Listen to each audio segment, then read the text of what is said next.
Hello everyone. आज का topic है overview of relevant bodies in food laws. Means food laws में FSSAI के अलावा और कौन कौन सी रेलेवेंट बॉडीज हैं जो हेल्पफुल है, जैसे कि APEDA, MPEDA, BIS, EIC, spice board. इन सब के बारे में एक ओवरव्यू पढ़ेंगे हम।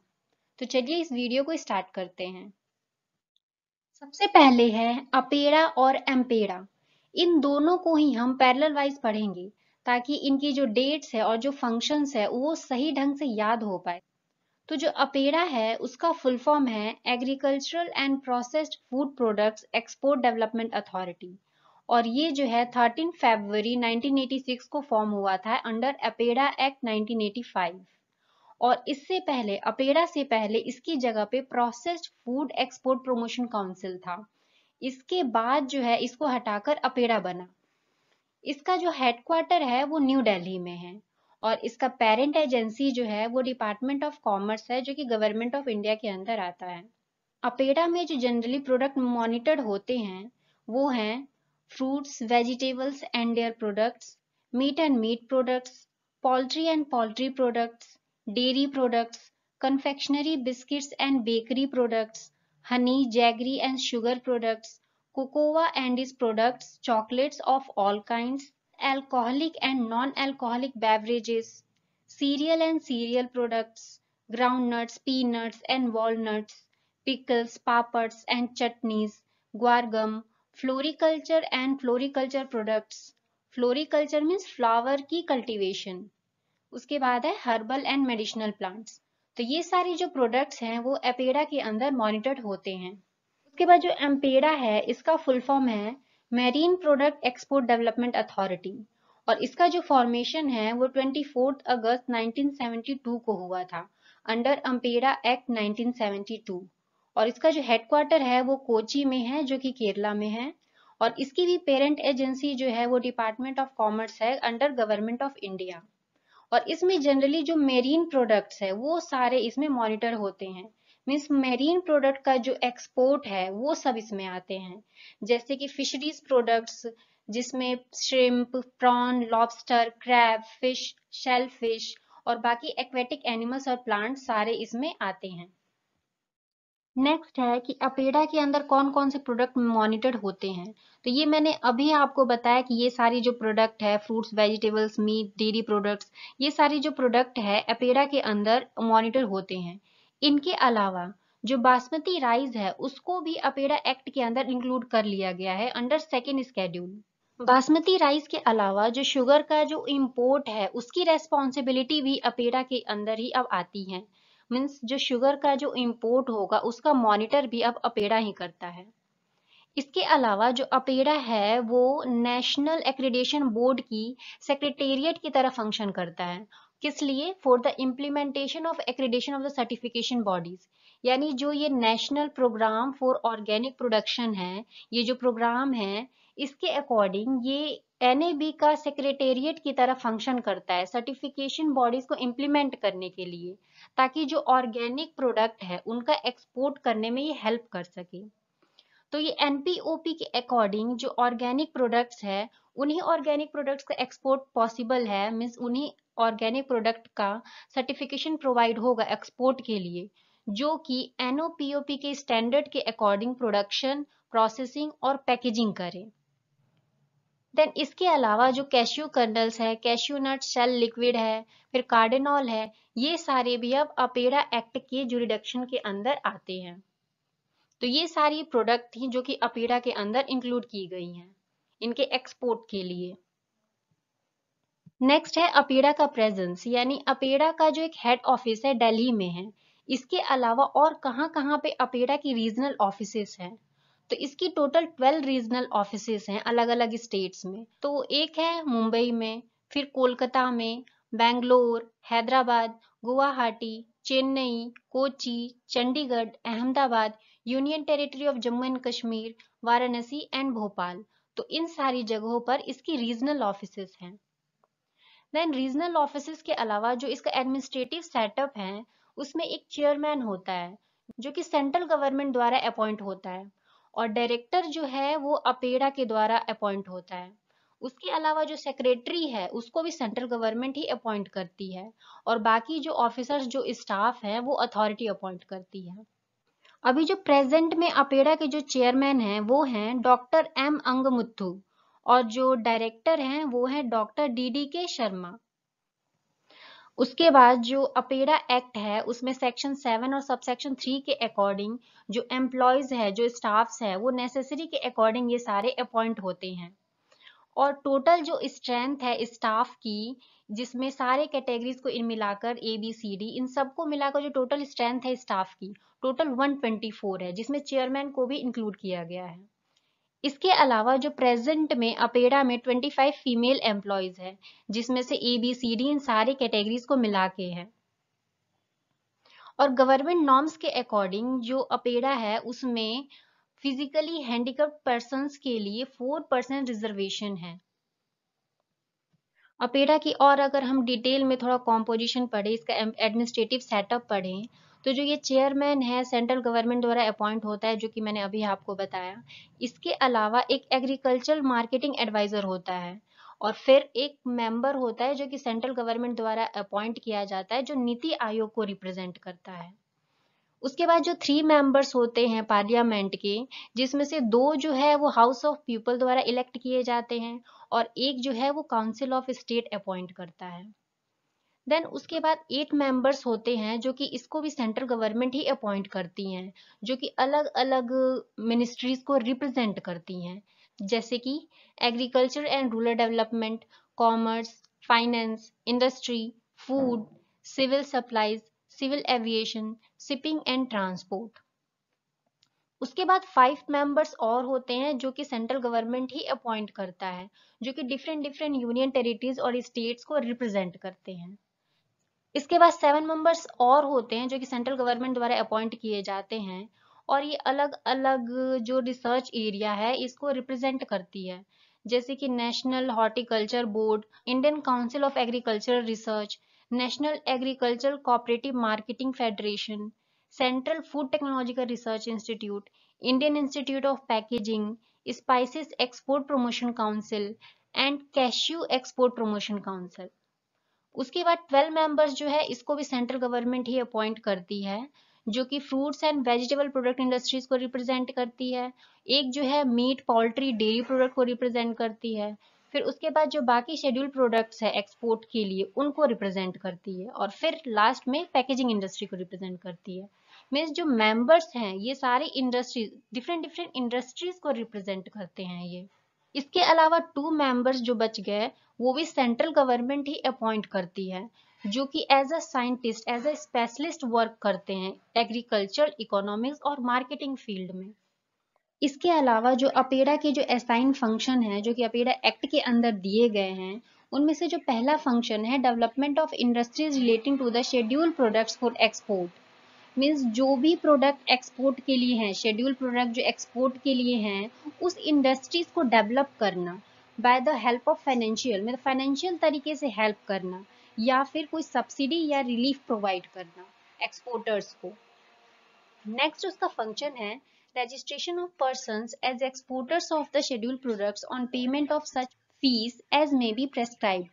मीन्स जो एक्सपोर्टर्स है उनका रजिस्ट्रेशन करना, जो प्रोडक्ट शेड्यूल किए गए हैं एक्सपोर्ट्स के लिए उनके लिए एक पेमेंट होती है, फीस होती है, तो वो फीस लेने के बाद उन सामान का और उन पर्सन्स का रजिस्ट्रेशन करना भी अपेडा का ही फंक्शन है।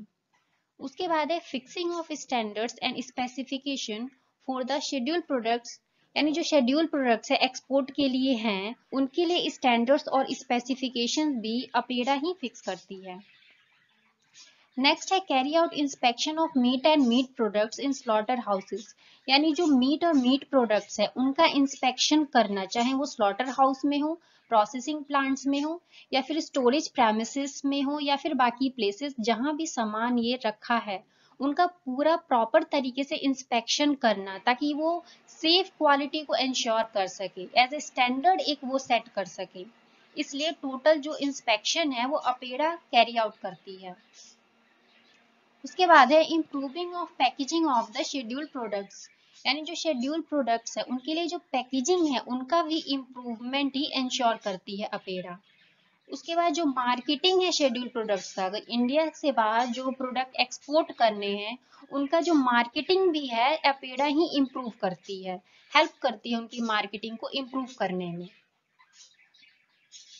नेक्स्ट है promotion of export oriented production and development of the schedule products, यानी जो शेड्यूल प्रोडक्ट्स हैं उनका एक्सपोर्ट ओरिएंट प्रोडक्शन, यानी जो एक्सपोर्ट के लिए प्रोडक्शन डेवलपमेंट जिस तरीके से भी हेल्प हो सके, मीन्स उसका एक प्रमोशन करती है अपेडा। उसके बाद है collection of statics from the honours of the factories और इस्टेब्लिशमेंट, यानी जो एफबीओज है, फूड बिजनेस ऑपरेटर्स हैं, जो ऑनर्स हैं, जो कि एक्सपोर्ट करने के लिए अपने प्रोडक्ट को प्रोडक्शन करते हैं, प्रोसेसिंग करते हैं, पैकेजिंग करते हैं, मार्केटिंग करते हैं, उनका पूरा डेटा कलेक्ट करना भी अपेडा का ही रोल है। उनसे एफबीओ से पूरा डेटा कलेक्ट करती है। नेक्स्ट है training in various aspects of the industries connected with the schedule products, यानी जो भी इंडस्ट्रीज किसी ना किसी तरीके से शेड्यूल प्रोडक्ट से कनेक्टेड है उन सबको ट्रेनिंग प्रोवाइड करना डिफरेंट डिफरेंट एस्पेक्ट से, मतलब जो भी इनसे रिलेटेड है, ताकि वो एक्सपोर्ट कैसे करना है, प्रिजर्वेशन कैसे करना है, प्रेमिसेस कैसी होनी चाहिए, इन सबसे रिलेटेड जितने भी स्टाफ्स वर्कर्स इंडस्ट्रीज है उन सबको ट्रेनिंग प्रोवाइड करना भी अपेडा का ही फंक्शन है। उसके अलावा और भी अगर कोई फंक्शंस असाइन करती है गवर्नमेंट तो उन सबको भी ये परफॉर्म करती है अपेडा। अब आते हैं एम्पेडा के मेजर फंक्शंस। तो एम्पेडा की अब क्या क्या फंक्शंस दी गई है एम्पेडा एक्ट के अंदर। तो फर्स्ट फंक्शन है इसका registration of infrastructural facilities for sea food export trade, यानी सी फूड एक्सपोर्ट ट्रेड के लिए जो भी इंफ्रास्ट्रक्चरल फैसिलिटीज है उन सब का रजिस्ट्रेशन करना एम्पेडा का रोल है ये। उसके बाद है collection and dissemination of trade information, यानी जो भी ट्रेड से रिलेटेड इंफॉर्मेशन है उन सबको कलेक्ट करना और फिर उसके बाद उसको डिस्ट्रीब्यूट करना सारी इंफॉर्मेशन को जहां जहां जरूरत है। उसके बाद है promotion of Indian marine products in overseas markets, यानी ओवरसीज मार्केट्स में यानी इंडिया से बाहर सारी जगह पे जो इसका मेरीन प्रोडक्ट्स है उन सब का प्रमोशन करना भी एम्पेडा का ही रोल है। उसके बाद है implementation of schemes vital to the industry by extending assistance for infrastructure development for better preservation and modernised processing following quality regime, means ऐसी ऐसी स्कीम लागू करना जिससे कि मेरीन प्रोडक्ट का एक्सपोर्ट होने के लिए जो भी इंफ्रास्ट्रक्चर है उन सब का डेवलपमेंट हो सके, ताकि सही ढंग से जो प्रोडक्ट है उनका प्रिजर्वेशन हो सके और जो इक्विपमेंट्स है वो सारे मॉडर्नाइज हो सके और क्वालिटी जो है वो पूरा स्टैंडर्डाइज हो सके। तो इन सब के लिए डिफरेंट डिफरेंट स्कीम्स है उनका भी इम्प्लीमेंटेशन करती है एम्पेडा। उसके बाद है promotion of aquaculture for augmenting export production through hatchery development, new farm development, diversification of species and upgradation of technology, means जो एक्वाकल्चर है उन सब का प्रमोशन करना भी इसका रोल है। इसके अलावा जो फार्म है उन सब का डेवलपमेंट और जो डिफरेंट डिफरेंट स्पीसीज है उनका डाइवर्सिफिकेशन हो सके और नए नए टेक्नोलॉजी का अपग्रेडेशन हो सके।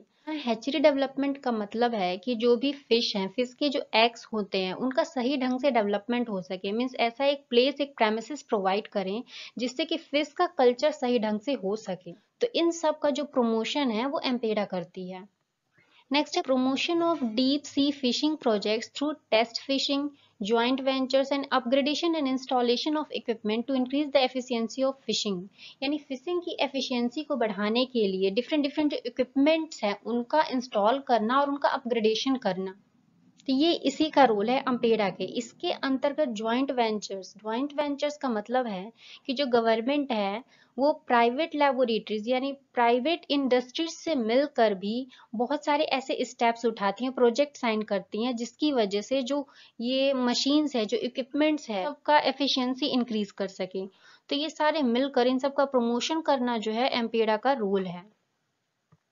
नेक्स्ट है market promotional activities and publicity, यानी जो भी मेरीन प्रोडक्ट है उन सब का जो मार्केट प्रमोशनल और पब्लिसिटी करना भी एम्पेडा का रोल है।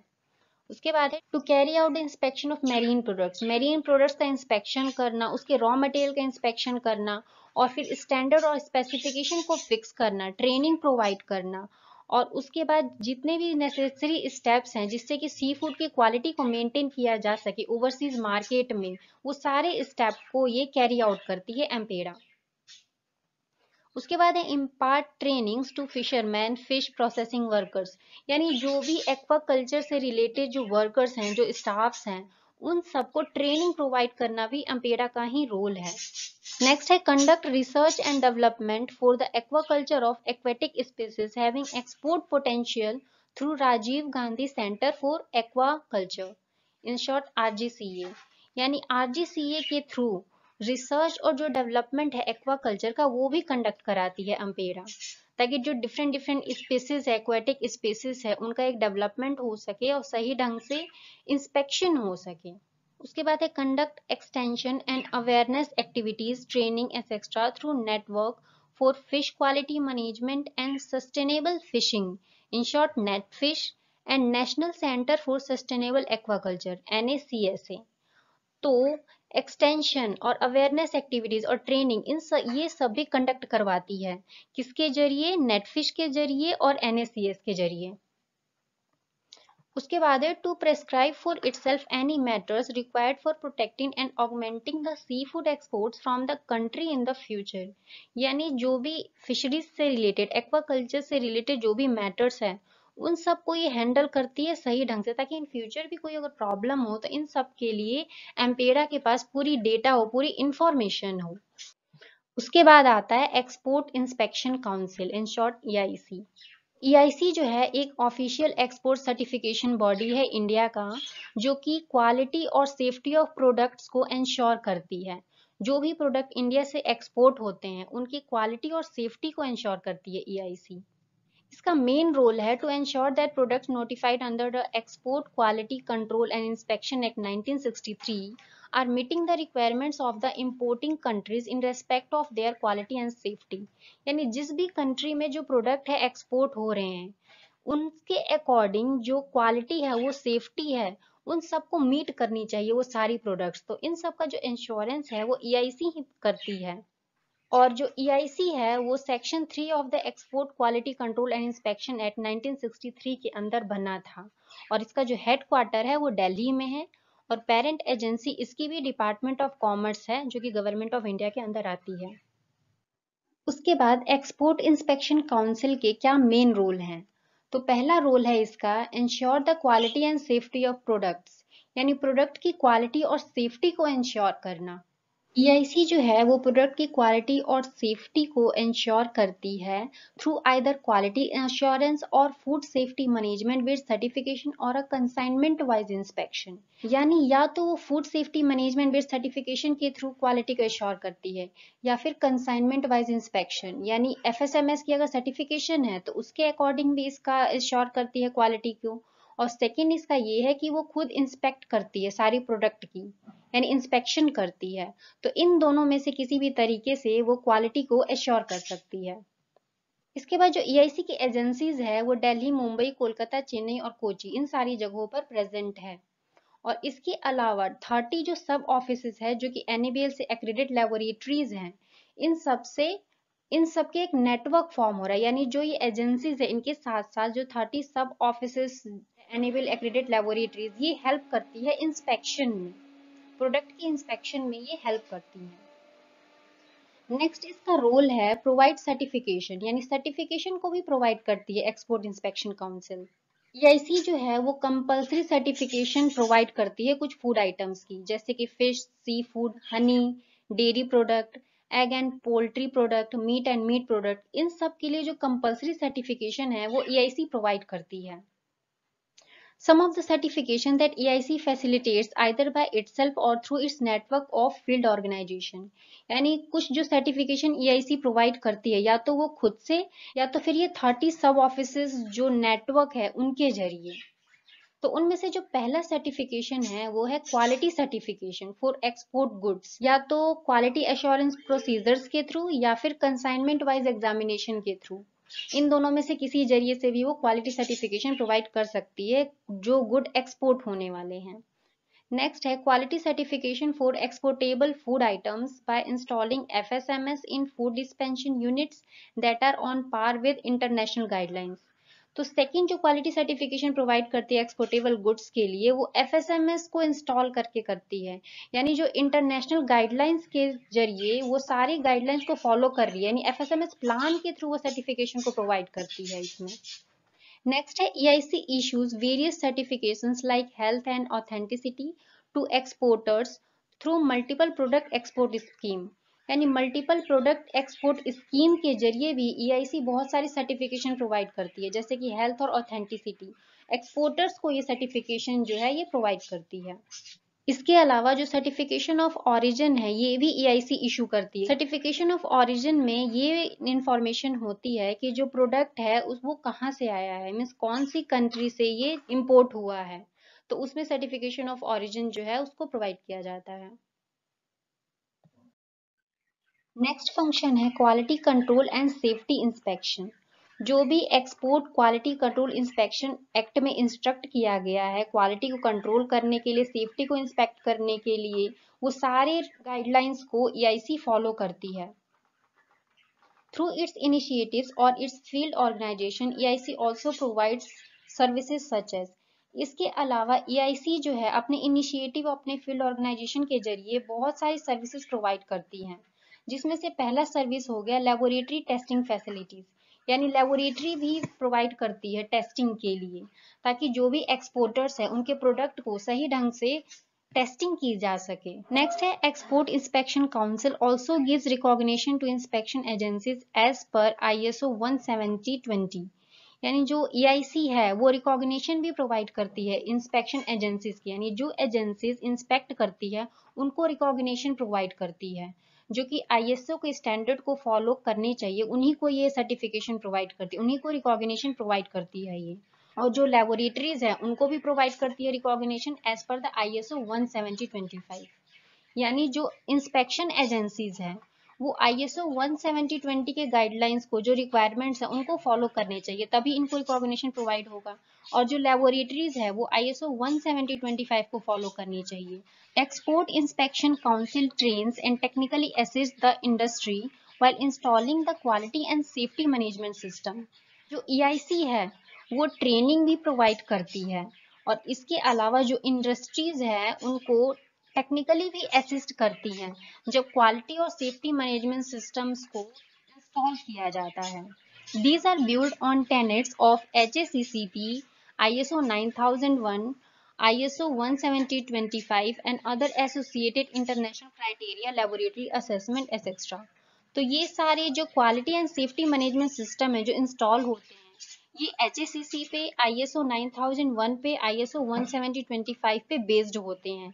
जो भी इंटरनेशनल क्राइटेरिया जरूरत होती है इन सब बेसिक रिक्वायरमेंट्स पर ये सारे जो क्वालिटी सेफ्टी मैनेजमेंट सिस्टम है ये इंस्टॉल होती हैं।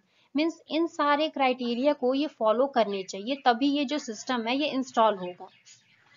Export Inspection Council and its export inspection agencies are equipped and experienced in the quality management and review of notified goods along with checking according to international criteria or importing countries' standards specification of importers।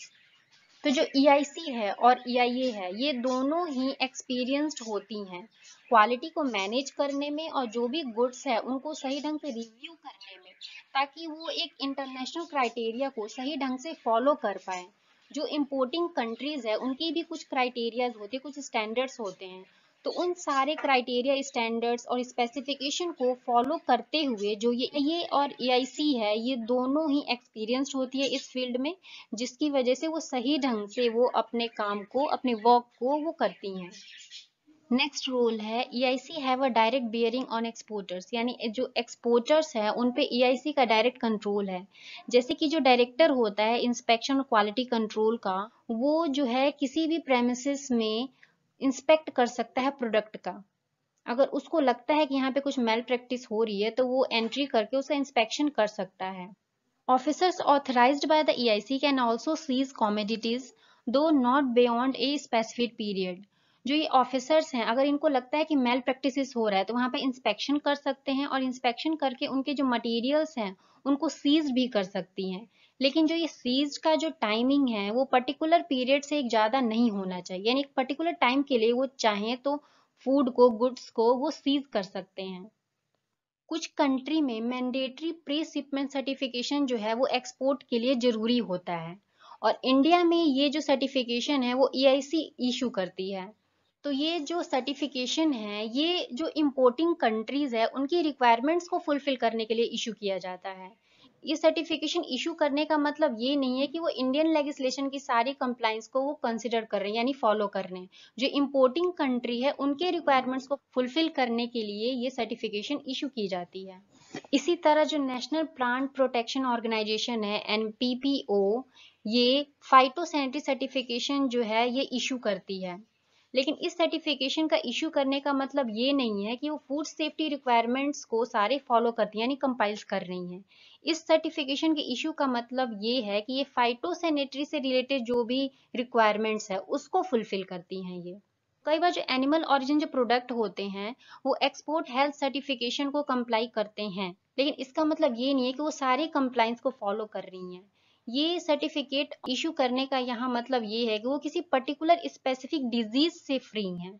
इसी तरह जो FSSAI है imported food product को import control system से मतलब clear करती है, तो जरूरी नहीं है कि वो सारे कंप्लाइंस को वो फॉलो कर रही हैं। इसके अलावा भी जो FSO है फूड सेफ्टी जो ऑफिसर्स है वो बाकी कंप्लाइंस को फॉलो करने के लिए वो उसका इंस्पेक्शन कर सकता है कि वो जो प्रोडक्ट है वो सारे कंप्लाइंस को फॉलो कर रहा है या नहीं।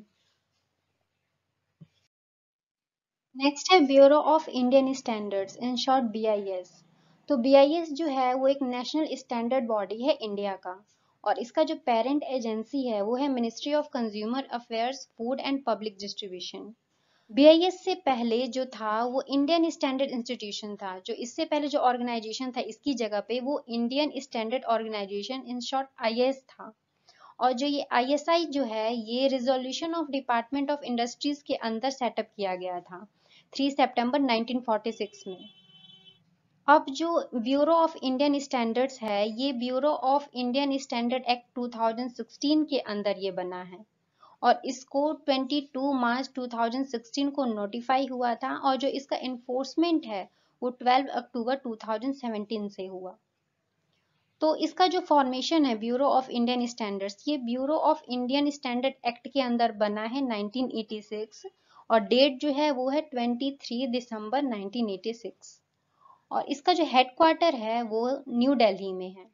इसके 5 रीजनल ऑफिसेस हैं, कोलकाता, चेन्नई, मुंबई, चंडीगढ़ और दिल्ली में।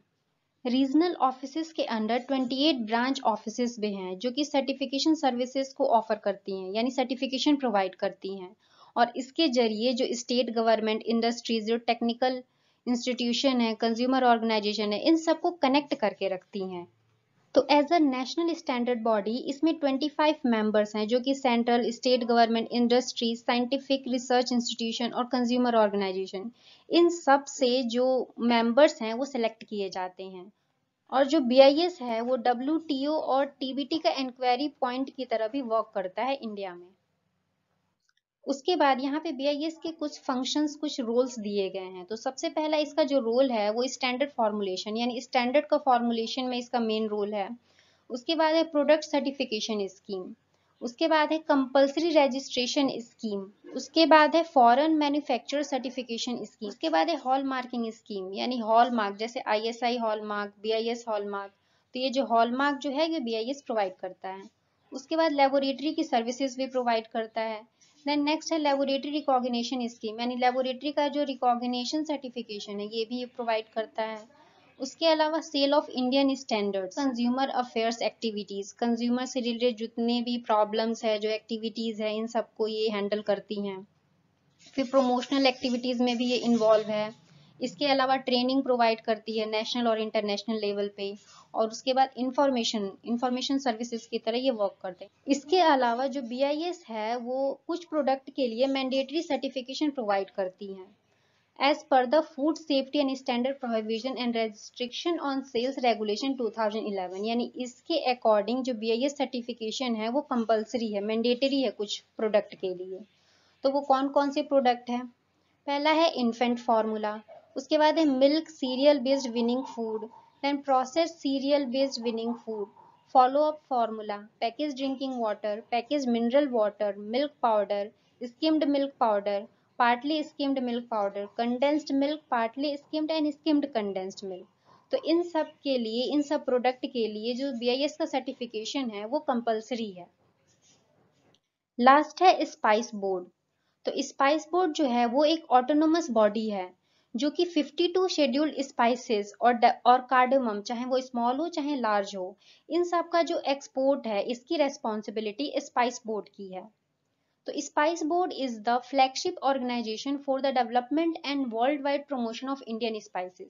यानी जो इंडियन स्पाइसेस है उनका डेवलपमेंट और वर्ल्ड वाइड प्रमोशन, इसकी जो रेस्पॉन्सिबिलिटी है वो पूरी स्पाइस बोर्ड की है। स्पाइस बोर्ड है वो इंपोर्टर और एक्सपोर्टर के बीच में ये एक लिंक है, इंटरनेशनल लिंक है, यानी इंटरनेशनल पॉइंट पे ये दोनों को कनेक्ट करके रखता है। जो ये स्पाइस बोर्ड है वो 26 फरवरी 1987 में अंडर स्पाइस बोर्ड एक्ट 1986 के अंडर बना था ये। तो जो स्पाइस बोर्ड का जो फॉर्मेशन है वो दो बोर्ड को मिलाकर बना है। तो जो पहले था ये कार्डेमम बोर्ड 1968 में था जो कि, और स्पाइस एक्सपोर्ट प्रमोशन काउंसिल जो कि 1960 में बना था। इन दोनों को मर्ज करके स्पाइस बोर्ड बना 1986 में। तो स्पाइस बोर्ड का जो हेडक्वार्टर है वो कोची में है जो कि केरला में है, और इसकी पेरेंट एजेंसी जो है वो department of commerce and industry, government of India है। तो स्पाइस बोर्ड के मेन फंक्शंस कौन कौन से हैं? तो फर्स्ट है research development and regulation of domestic marketing of small and large cardamom, यानी जो बड़ी और छोटी इलायची है इसका रिसर्च डेवलपमेंट और रेगुलेशन करना स्पाइस बोर्ड का रोल है। Post harvest improvement of all spices, यानी जितने भी इंडिया में स्पाइसेस है उनका जो पोस्ट हार्वेस्ट इम्प्रूवमेंट की रेस्पॉन्सिबिलिटी है वो स्पाइस बोर्ड की है। उसके बाद है promotion of organic production, processing and certification of spices, यानी स्पाइसेस को सर्टिफिकेशन प्रोवाइड करना, ऑर्गेनिक तरीके से उनको प्रोड्यूस करना, प्रोसेस करना, ये भी स्पाइस बोर्ड का ही फंक्शन है। Development of spices in the north east, यानी नॉर्थ ईस्ट में स्पाइस का डेवलपमेंट करना। Provision of quality evaluation services, यानी क्वालिटी इवेल्युएशन सर्विसेज भी डेवलप करना भी स्पाइस बोर्ड का ही रोल है, ताकि क्वालिटी स्पाइस प्रोड्यूस हो सके। जितने भी स्पाइसेस है उनका एक्सपोर्ट प्रमोशन करना भी स्पाइस बोर्ड का रोल है। और ये जो एक्सपोर्ट प्रमोशन है वो किस तरीके से करती है? बाय द टेक्नोलॉजी अपग्रेडेशन, यानी टेक्नोलॉजी को अपग्रेड करना, क्वालिटी को अपग्रेड करना, ब्रांड का प्रमोट करना, और रिसर्च एंड प्रोडक्ट डेवलपमेंट। तो इन सब के जरिए जो है वो स्पाइस को एक्सपोर्ट में प्रमोट करती है। तो इनके अलावा और कौन कौन सी रेस्पॉन्सिबिलिटी है स्पाइस बोर्ड की? क्वालिटी सर्टिफिकेशन एंड कंट्रोल, यानी क्वालिटी सर्टिफिकेशन प्रोवाइड करती है। उसके बाद एक्सपोर्टर्स की रजिस्ट्रेशन करती है। इसके अलावा collection and documentation of trade information, यानी ट्रेड से रिलेटेड जितने भी इंफॉर्मेशन है उनका डेटा कलेक्ट करना, फिर डॉक्यूमेंटेशन करना, ये स्पाइस बोर्ड का ही रोल है। उसके बाद है provision of inputs to the central government on policy matters relating to import and export of spices, यानी स्पाइसेस से रिलेटेड जो भी इंपोर्ट और एक्सपोर्ट का जो मैटर है, जो पॉलिसी है, उन सबको जो इनपुट है वो सेंट्रल गवर्नमेंट को प्रोवाइड करती है स्पाइस बोर्ड। तो ये थी सारी जो भी फूड लॉज में रेलेवेंट बॉडीज थी जो कि इम्पोर्टेंट है, ये उन सब का एक ओवरव्यू था। होप आपको ये समझ में अच्छे से आया होगा, लेकिन अभी भी अगर आपको कोई डाउट है तो आप कमेंट सेक्शन में पूछ सकते हैं। मैं आपकी क्वेरी को सॉल्व करने की पूरी तरीके से कोशिश करूंगी। Thank you.